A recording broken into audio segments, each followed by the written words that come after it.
இந்த செய்தியை உங்களுக்காக வழங்குவது யூரோ குரூப் மலேசியா.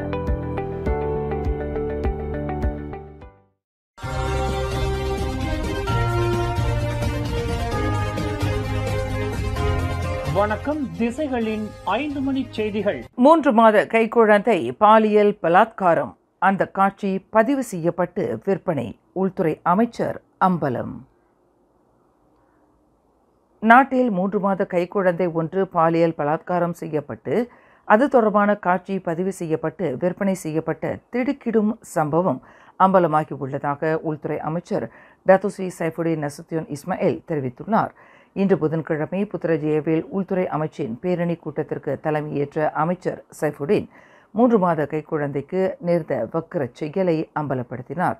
இந்த சம்பவம் குறித்து நள்ளிரவு தமக்கு விளக்கம் அளிக்கப்பட்டதாகவும் அந்த நேரத்தில் விளக்கம் அளிக்கப்படுகிறது என்றால் அது எத்தகைய கடுமை வாய்ந்த ஒரு முக்கிய விவகாரம் என்பது பொருள் கொள்ளப்படும் என்று சைஃபுடின் குறிப்பிட்டார். இந்த வக்கிர செயல் பைத்தியக்காரத்தனத்தின் உச்சகட்டமாகும். எனவே இதுபோன்ற சம்பவங்களை கையாளுவதற்கு குற்றப்புலனாய்வுத்துறையின் மகளிர் சிறார் சம்பந்தப்பட்ட பாலியல் செயல்கள் பிரிவான D9 பலப்படுத்த வேண்டிய அவசியத்தை தாம் வலியுறுத்தி உள்ளதாக சைஃபுடின் விளக்கினார். தன்முனைப்பு பயிற்சி என்ற போர்வையில் ஆபாச நடனங்களுக்கு வித்திடப்பட்டதாக கூறப்படும் ஈஹாத்தி கும்பலைச் சேர்ந்த கணவன், மனைவி உட்பட 6 போலீசார் கைது செய்துள்ளனர். அந்த 6 இன்று ஷா அலாம் நீதிமன்றத்தில் மேஜிஸ்ட்ரேட் அமீரா மஸ்தூரா கமீஸ் முன்னிலையில் நிறுத்தப்பட்டு அவர்களை வரும் வெள்ளிக்கிழமை வரை தடுத்து வைப்பதற்கான அனுமதியை போலீசார் பெற்றனர். 26க்கும் 47க்கும் இடைப்பட்ட வயதுடைய இந்த 6 குடும்ப மேன்மை என்ற பெயரில் தன்முனைப்பு பயிற்சி நடத்தி அங்கு ஒழுக்கக்கேடான செயலுக்கு வழிவகுத்ததாக கூறப்படுகிறது. அந்த 6 4 ஆண்கள் என்றும் 2 பெண்கள் என்றும் அடையாளம் கூறப்பட்டது. வாகனம் ஒன்று வேக கட்டுப்பாட்டை இழந்து பாதாளத்தில் விழுந்ததில் மாது ஒருவர் உயிரிழந்தார். மேலும் 13 பேர் கடும் காயங்களுக்கு ஆளாகினர். இந்த சம்பவம் இன்று அதிகாலையில் சபா லஹடத்து லடாங் பர்மாய் என்ற தோட்டத்தில் நிகழ்ந்தது. விபத்துக்குள்ளான டொயோட்டா ஹைலாக்ஸ் வாகனத்தில் 7 ஆண்கள், 7 பெண்கள், ஒரு சிறுவன் இருந்ததாக தெரிவிக்கப்பட்டுள்ளது.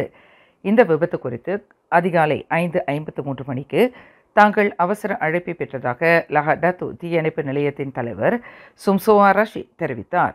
தீயணைப்பு மீட்பு படையின் உதவியுடன் அனைவரும் அந்த பள்ளத்தாக்கிலிருந்து மீட்கப்பட்டதாக அவர் குறிப்பிட்டார். கோலாலம்பூரில் தாம் பணியாற்றி வந்த ஒரு சுற்றுலா பயண நிறுவனத்தில் தன்னுடைய சொந்த நலனுக்காக 55,000 ரிங்கிட் மதிப்புள்ள ஹோட்டல் முன்னுறுதி கட்டணம் என்ற பெயரில் போலியான ஆவணங்களை சமர்ப்பித்து அந்த பணத்தை கோரியதாக நம்பப்படும் பெண் குமாஸ்தா ஒருவரை மலேசிய ஊழல் தடுப்பு ஆணையம் கைது செய்துள்ளது. நகர சிம்பிலான் SPRMயினால் கைது செய்யப்பட்ட 20 வயது மதிக்கத்தக்க அந்த பெண் இன்று காலையில் சிரம்பான் நீதிமன்றத்தில் மேஜிஸ்ட்ரேட் ஃபைரோஸ் ஷுஹாடா அம்ரான் முன்னிலையில் நடத்தப்பட்டு அவரை வரும் ஜூலை 22ஆம் தேதி வரை 7 நாட்களுக்கு தடுத்து வைப்பதற்கான அனுமதி பெறப்பட்டுள்ளது. நேற்று நகரி சிம்பிலான் SPRM அலுவலகத்திற்கு அழைக்கப்பட்ட அந்த பெண் விசாரணைக்கு பின்னர் இரவு 9:30 மணியளவில் கைது செய்யப்பட்டார். 2023ஆம் ஆண்டு மார்ச்சுக்கும் கடந்த ஆண்டு பிப்ரவரிக்கும் இடைப்பட்ட காலத்தில் அந்த பெண் குமாஸ்தா இக்குற்றத்தை புரிந்துள்ளதாக கூறப்படுகிறது. 11 வயது சிறுவனை தாக்கியதுடன் அந்த சிறுவனை கொன்று விடுவதாக மிரட்டியதாக கூறப்படும் 30 வயது மதிக்கத்தக்க மாது ஒருவரை போலீசார் கைது செய்துள்ளனர். மாற்றுத்திறனாளிக்கான அடையாள அட்டையை வைத்திருக்கும் அந்த மாது நேற்று செவ்வாய்க்கிழமை மதியம் 12:30 மணியளவில் நகர சம்பிலான் மந்தின் ஸ்ரீபால்மா விழா வீடமைப்பு பகுதியில் ஒரு மளிகை கடையில் சிறுவனை மிரட்டியதாக கூறப்படுகிறது.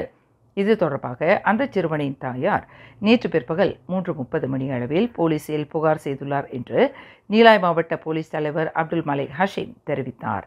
கடையில் குளிர்பானம் வாங்கி கொண்டிருந்த அந்த சிறுவனை சம்பந்தப்பட்ட மாது எட்டி உதைத்து சரமரியாக தாக்கியதாக கூறப்படுகிறது. அந்த மாதுவின் செயல் அந்த மளிகை கடையில் பொருத்தப்பட்டுள்ள ரகசிய கேமராவில் பதிவாகி இருப்பதாக அப்துல் மலிக் குறிப்பிட்டார். கை கால்கள் மற்றும் முகம் வீங்கிய நிலையில் அந்த சிறுவன் ஸ்ரம்பான் துவன்கு ஜாஃபார் மருத்துவமனையில் சிகிச்சை பெற்றதாகவும் அவர் தெரிவித்தார். பள்ளி மாணவர்களை இலக்காக கொண்டு அவர்களிடம் விற்பனை செய்வதற்கு தெரிவிக்கப்பட்ட 351 விளையாட்டு துப்பாக்கிகளை மலாக்கா போலீசார் பறிமுதல் செய்துள்ளனர். மலாக்கா தமான் டெக்னாலஜி செங்கில் உள்ள ஒரு வர்த்தக தளத்தில் நேற்று போலீசார் மேற்கொண்ட திடீர் சோதனை நடவடிக்கையில் அசல் துப்பாக்கியை போல் காணப்படும் 351 துப்பாக்கிகளும் பறிமுதல் செய்யப்பட்டதாக மலாக்கா மாநில போலீஸ் தலைவர் டத்தோ ஜுல்ஹைரி மொஹ்தார் தெரிவித்தார். வட மாநிலத்திலிருந்து 20 முதல் 30 ரிங்கிட்டிற்கு வாங்கப்பட்ட ஒவ்வொரு துப்பாக்கியும் 300 ரிங்கிட் வரை விற்பனை செய்யப்பட்டு வந்துள்ளது. அதன் விலையை அடிப்படையாக கொண்டு 1,05,300 ரிங்கிட் பெறுமானமுள்ள விளையாட்டு துப்பாக்கிகள் பறிமுதல் செய்யப்பட்டுள்ளதாக இன்று நடைபெற்ற செய்தியாளர்கள் கூட்டத்தில் டத்தோ ஜுல்ஹைரி விளக்கினார். இச்சோதனையின் போது பிளாஸ்டிக் தோட்டாக்களும் பறிமுதல் செய்யப்பட்டுள்ளன. அந்த வர்த்தக தளத்தின் பாதுகாவலர் என்று நம்பப்படும் 42 வயது நபரை போலீசார் கைது செய்திருப்பதாக அவர் மேலும் கூறினார்.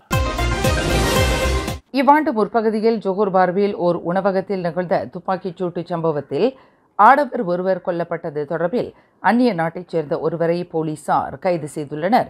65 வயதுடைய அந்த நபர் நேற்று மாலை 4:30 மணியளவில் ஜோகர் பார்வில் கைது செய்யப்பட்டதாக ஜோகர் பாரு ஸ்லாத்தான் மாவட்ட போலீஸ் தலைவர் ஏசிபி ரவ் சலாமத் தெரிவித்தார். விசாரணைக்கு ஏதுவாக அந்த நபரை 7 நாள் தடுத்து வைப்பதற்கான நீதிமன்ற அனுமதியை போலீசார் பெற்றுள்ளதாக அவர் குறிப்பிட்டார். கடந்த ஜனவரி 8ஆம் தேதி ஜோகர் பாரு தமன் சுத்தியா இண்டாவில் தனது நண்பர்களுடன் அமர்ந்திருந்த 40 வயது மதிக்கத்தக்க ஆடவர் சுட்டுக் கொல்லப்பட்டார்.